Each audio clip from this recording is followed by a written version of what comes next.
estado do paciente.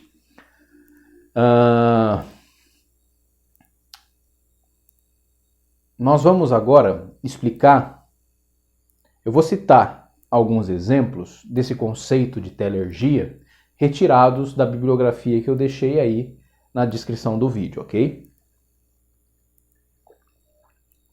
Os fenômenos fluídicos, como nós chamamos, porque são fluidos energéticos que desprendem do corpo, eles podem ser visível ou invisível. Visível é o que nós chamamos de ectoplasmia. Vamos entrar nisso depois. Invisíveis são os fenômenos mais corriqueiros. Ocorre quando existe a desagregação e liberação de forças motoras, plásticas, musculares e nervosas do homem, isto é, as forças físicas e corporais, e essas forças se transformam em energia elétrica, magnética, calorífica e por aí em diante. E todas elas são dirigidas pelo psiquismo. Isso é muito importante. Não é apenas uma energia corporal, é uma energia corporal dirigida pelo inconsciente. E aí então isso faz toda a diferença. Por quê? Não é uma energia cega. Não é uma energia cega. É uma energia inteligente porque é guiada pelo inconsciente. E assim nasceu o Espiritismo. O Espiritismo nasceu com as irmãs Fox na França. As primeiras mesas espíritas aconteceram na França pelas irmãs Fox, através de barulhos que elas diziam obter em mesas quando se comunicavam com os espíritos dos mortos. Esses barulhos ficaram conhecidos como raps. Pequenos golpes inteligentes que aconteciam em mesas. Charles Richer, que eu já citei aqui,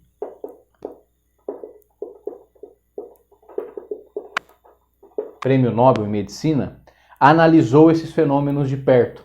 E ele diz assim: é um fenômeno muito bonito, essencial, muito essencial, que deve ser estudado com mais atenção do que como fazem os espíritas, cegos pelo desejo de obter mirabolantes e fantasmagóricos fenômenos. Não obstante, o fenômeno dos raps, quando incontestável, porque pode ser fraude. Alguns fraudam esses fenômenos, arrumam um jeito de fazer o barulho. Isso consiste basicamente, as mesas espíritas são conhecidas assim, até hoje. Todo mundo põe a mão na mesa, invoca o espírito e pergunta: se tem algum espírito aqui, dê 2 golpes na madeira. Aí segue o barulho, né? Inteligente, respondendo. Muitas vezes é fraude, é alguém fazendo barulho. Mas quando acontece, pode acontecer, por um estado alterado de consciência de alguém, essa energia corporal se desprende e golpeia respondendo à pergunta da pessoa. Inconscientemente, a pessoa nem sabe que está fazendo isso, é possível acontecer. Então o que Charles Richer coloca é: quando esse fenômeno é constatável, não é fraude, é uma prova manifesta de que existem forças que agem mecanicamente sobre as coisas, independente da nossa ação muscular. Não é a pessoa que vai lá bater, é a energia corporal dela. É como se desprendesse uma haste psíquica. Eu gosto muito de exemplificar com o termo haste psíquica. É como se é uma extensão do corpo da pessoa, só que em forma de energia, e que faz o que ela faria com o corpo, só que sem a necessidade do corpo, e age até 50 metros. Muito simples de entender isso, né? Charles Richer diz assim: pessoalmente, considero o fenômeno, apesar da sua singeleza, ou seja, apesar da sua simplicidade, o mais belo fenômeno da parapsicologia.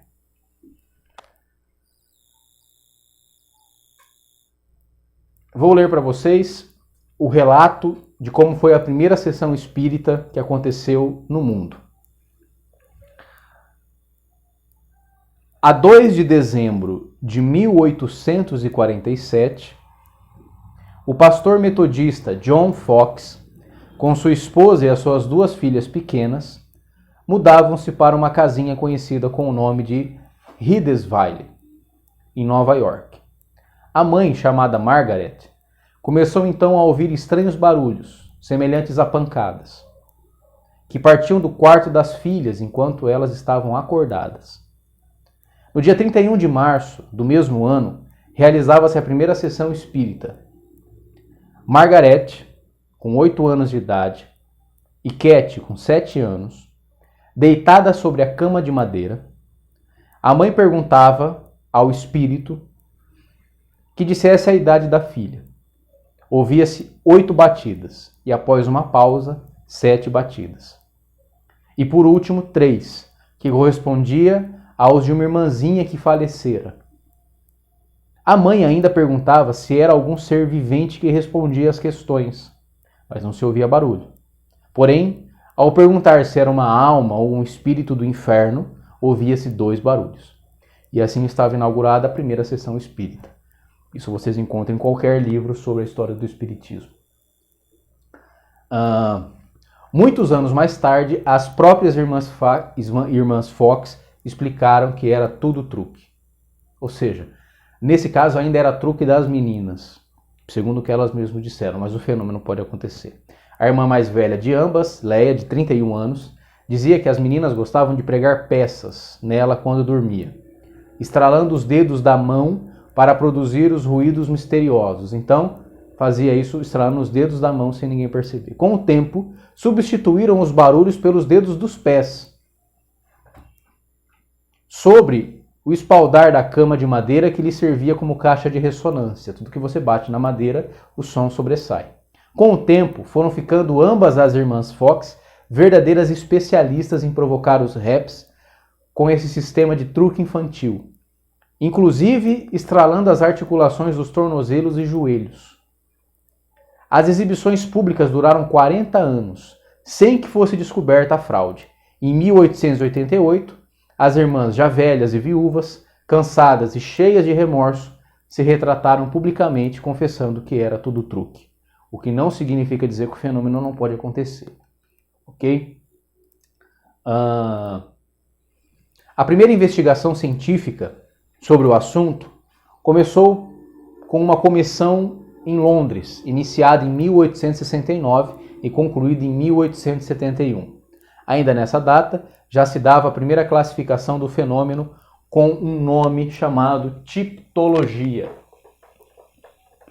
Então, os raps que acontecem nas sessões espíritas, quando não são fraudes, têm um nome parapsicológico de tipologia. O que é a tipologia? Escreve o diretor da Sociedade de Londres de Parapsicologia. Sons de caráter muito variado, aparentemente vindo de móveis, do assoalho ou das paredes da sala, ocorrem sem serem produzidos por ação muscular ou dispositivo mecânico. As vibrações acompanhadas de sons muitas vezes podem ser percebidas distintamente. Ou seja, é muito fácil de perceber quando acontece o fenômeno e não é um simples estralo dos... Às vezes em casa acontece isso, estrala um móvel, acontece um barulho, mas isso é do móvel, não é isso. A tipologia, ela é exatamente um processo inteligente. Não é simplesmente um barulho. É um barulho que responde perguntas. É um barulho que possui uma inteligência. São golpes que possuem uma inteligência. Eles são derivados da psicobulia. Já falei sobre isso lá na primeira aula. É o desejo psíquico de se comunicar. É uma incitação do inconsciente pelo desejo de se comunicar. No caso aqui, é pelo desejo de se comunicar com o além, ok? Há o aspecto psíquico que intervém conscientemente de forma a chamar atenção. Ou seja, quando o fenômeno é autêntico, o que tem por detrás é a tentativa de se comunicar. Geralmente esses fenômenos acontecem com crianças. É mais comum com crianças acontecer esses fenômenos, porque é uma tentativa inconsciente dela de ser ouvida pelos pais, de se comunicar e por aí em diante. Então o que acontece? São barulhos, são sons que são inteligentes, que tentam chamar a atenção, que possuem, ou então até algum outro sentimento inconsciente. O produtor dos fenômenos não é uma força cega, é o que eu disse antes, não é? Não é um barulho à toa, é uma força dirigida pelo inconsciente. Então a gente pode dizer que são sons inteligentes. Por que são sons inteligentes? Porque vem de uma pessoa que possui uma inteligência, não é? O produtor dos fenômenos não é uma força cega, mas uma inteligência que os dirige. Uma vez que a inteligência inconsciente não maneja com facilidade com que manejaria se estivesse exteriorizada. Ou seja, é uma energia que atua à distância, direcionada pelo inconsciente. Vou citar aqui um exemplo do livro As Forças Físicas da Mente, que está aí na bibliografia. Na minha casa, quem ouvia as pancadas nos móveis era X, não cito o nome da pessoa. Depois, todos começaram a ouvir. Quando a mãe se levantava da cama, então se produziam pancadas.